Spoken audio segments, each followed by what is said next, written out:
Hello, welcome to Fine and Philly's second episode. This is Zedya and It's DeepWaterFish.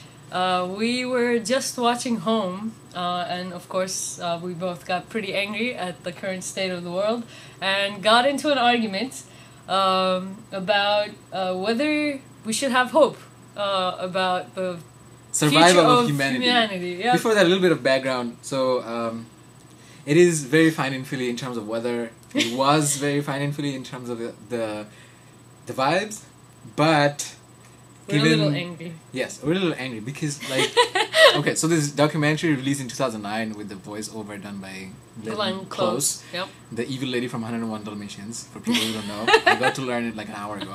Anyways, the documentary focuses on the miracles of nature and how humanity is essentially destroying itself even before Armageddon is gonna come and hit us. Yeah. To all you religious believers, just so you know. Anyways, so the point I'm trying to make is this is happening too fast. I mean, think about it. Like, if you're saying that this is natural law, that a species who has found unlimited resources for a short amount of time is gonna grow exponentially and suddenly go like poof. Yep. Once they're done. Yep. That is ridiculous because I'm not saying a species that runs into a set of favorable situations is definitely going to go extinct, but there will be a huge drop in population.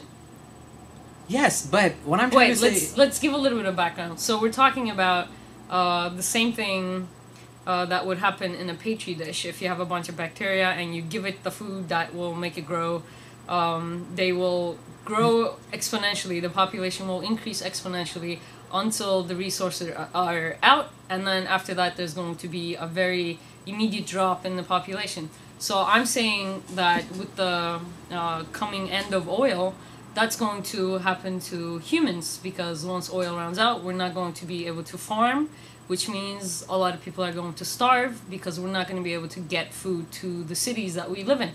And more than half of human population now lives in cities.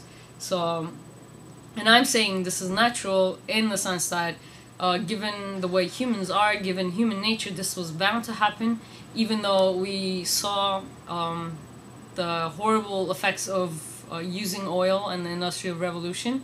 We were either looking the other way and didn't care because what we were getting was so good somehow, or we just didn't see it coming and this was bound to happen. So I'm saying that this is a natural outcome of humans finding oil, and Nafis is saying that this isn't natural, that this could have been different. Yes, this could have been entirely different. My point being that because we are animals, we are supposed to be integrated with nature. And it is true that nature has provided us with oil, but it's about the utilization. Like, the utilization has taken such proportions, it's catastrophic. Yeah. Because it's, I mean... But you're still separating humankind from nature. You're still saying we had a choice. Yes, we did. No, we didn't. Yes, we did have a choice. There's a limit. Okay, that's where the human greed comes in, which is to me very unnatural, because any species... How can it be unnatural? If it exists, it is not unnatural. Okay. Whatever exists is natural. Okay, first of all, parasites are not parasites are required in the ecosystem. It's definitely true, but the number of parasites in an ecosystem has to be controlled, or it is controlled with natural forces. And I don't particularly perceive oil as being a controlling force in dominating the human, in regulating the human population, because we are essentially parasites. We're very highly evolved parasites, right? So oil is not the natural force that should be regulating us. But oil is an external force that just got into this ecosystem of this whole food cycle, and the utilization, or how we harness the power of oil, has resulted in unnatural... we have forced things on nature. We have forced things on the natural cycle. That's what I'm saying, with oil. Because without oil, this whole acceleration wouldn't have happened. Right. But nonetheless... Are you saying that humans tapping into oil was an unnatural concept? No, humans tapping into oil is perfectly natural, just like humans tapped into coal, just like humans tapped into... And us using oil this much is unnatural? Yes, that's what I'm saying. No, it's not unnatural. That's my point. Okay, here's my question. Well, okay, why does it make you angry that this might be a natural phenomenon, that human nature would have, no matter what we did, led up to this conclusion? Why is that being natural a problem for you? That is because naturally evolution has adapted organisms to survive or like to coexist within nature. Yes. But what is happening now is lots of species have disappeared. Yeah, well, that is through that is through selection, and like this is not selection. You don't think this is selection? I don't. This is selection too. I mean, no, man. Like, alright, think about this.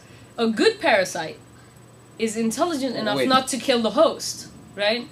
Yeah. Okay. If you have a parasite that is stupid enough, that is not, I don't want to say designed, but that is not adapted well enough to the host or to the needs of the host, then what's going to happen? The parasite is going to kill the host, hence kill itself.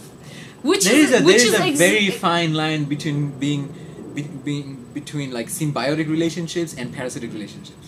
Symbiosis. Yeah, exactly. What we are trying to what if humans are not good parasites? Like what if we can't exist symbiotically with our environment? Then we would have been wiped out a long time ago. Well, no. The Industrial Revolution would have marked the end of humankind. If it's happening now, it's happening now. You can't put a time scale on it. It's not your job to say, oh, this is how long it should take. I'm not saying it's... Because nature decides that, not you. Yes, okay, fine. I mean, let's say, for example, what I'm trying to say is this whole... The whole symbiosis thing and parasite thing, right? It can, like... It goes out of proportions. If you're saying that we are not, like, good... We're not highly evolved, intelligent parasites that know this fine line between symbiosis and parasite. Yeah. Like, I mean, you need to keep the nature... Like, you need to keep your host alive for you to be alive in the first place. Yes, exactly. So, I mean, because we have come so far, isn't it, like, natural that we're going to be trying to keep this host alive? Yeah, obviously. But that's not happening. Well, it is happening, no? Like, why are we having this conversation? Isn't this because we're trying to understand what's happening in the world? So they're both happening at the same time. Because, well, humans are so complex that we have conflicting worldviews in the same species. So there are parts of humanity that are maybe evolved enough to see the problem approaching, and they're trying to do things, even in cities, the green movement, all of this stuff. Activism, that's happening, but at the same time you have tons of people who don't give a crap, and they're together, they're not separate, these things, and one of them is gonna win, and that's it. Like, you can't also I think you're saying that this is not natural because that gives you the position, or it puts you in the position to be able to say it could be different, so you have hope. So it gives you confidence in a way. If it's unnatural, then maybe we could shake this off. But if it's natural, then you feel like there is like a fatalistic determinism in that. But what I'm saying is that the end of the story is not written yet. It's not set in stone. Evolution is happening right now in the human mind. We are still evolving. Thoughts, our ideas, our approach to life is still evolving. So what's going to happen is that one worldview is going to win. We don't know which one, but you have to be open to the possibility that your side might be the one that loses. That humanity might go extinct in the next 100, 200 years. Like, you have to come to terms with this. 5 stages of grief, motherfucker. Excuse us for our language. Yep, sorry. Yeah. Anyways, that is true that there is the whole fatalistic determinism thing is a little bit freaky. Yeah. The fact that humans cannot determine or cannot regulate its own course and not survive is definitely very depressing. Because we've been stupid enough to be it depresses me too. Yeah, but look, this is something what I think is throughout the history we have always moved on from more evolved sources of energy. Initially we were rubbing stones. Yep. Then we tried to burn trees. Then we tried digging in, get coal. then we got into oil. The problem is we got really hooked onto oil. Yeah. And we did not explore further beyond it. Like the heroin of humankind.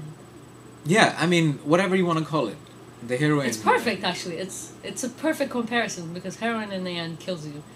Just like oil so do is a lot of other us. drugs. Yay. Right? But, yeah, I mean, I would rather die for heroin overdose than an overdose. To be honest. But, what, like the documentary was saying that how all these buildings in Dubai have to get so much sun. And they could essentially turn all the buildings into green buildings, and they could have sustainable, self-powered buildings if they have more efficient solar panels. Just stick a solar panel on top of the glass covering. If you don't want it to look cool, just design something like that, you know? Like, yeah. I mean, here's the thing. We do have the technology to get over this energy shortage. We just don't have... Do you really think we have the technology to get over this energy shortage? Using what? Nuclear power? No. We could still build solar panels and... Or, okay, I'm not saying we'll make it through unscathed, but I am saying that we could diminish the suffering quite a bit if we wanted to. We have tons of deserts, just line that shit up with solar panels. The best you can make. Get all the world's governments together, give, like, millions of dollars to the person who comes up with the best design, take the design, mass produce that shit, lay it on the desert, done. Oh, you think that's so easy? Like, I'm not saying let's say for example we do that, right? It could be done. Yes, it could be done, and I'm I not totally saying it's agree going with to be that. done. The only problem I have being, no hope. I'm just throwing out ideas, okay? I have no hope. So okay, I'm you're not in line with the tone of the show, man. This is supposed to be a I'm a pessimist. He's cheerful the optimist. show. Okay, yeah. well, but I'm smiling all the black. time. Look. How ironic! I'm the one wearing black. See, I'm wearing pink, blue. That's because you're a girl. Oh. Alright, I'm gonna save my comments about this for after the show. Anyways, I can torture all I want. The whole point of this episode was like present to you the idea that yes, destruction is pretty near, and we have actually stepped into the red zone. Yep. So embrace yourselves and learn some lessons from lemmings who run every year to their own death to control their populations. Just so you know. Alright. Do not commit suicide, people. Don't not listen yet. to him. Not yet. I mean, if you're gonna do it, We'll do a fine affiliate episode when we think it's necessary. I'll let you know. But yes, until then, we will announce keep living. the end of your life. Yeah. That makes me feel like a prophet. Cheers.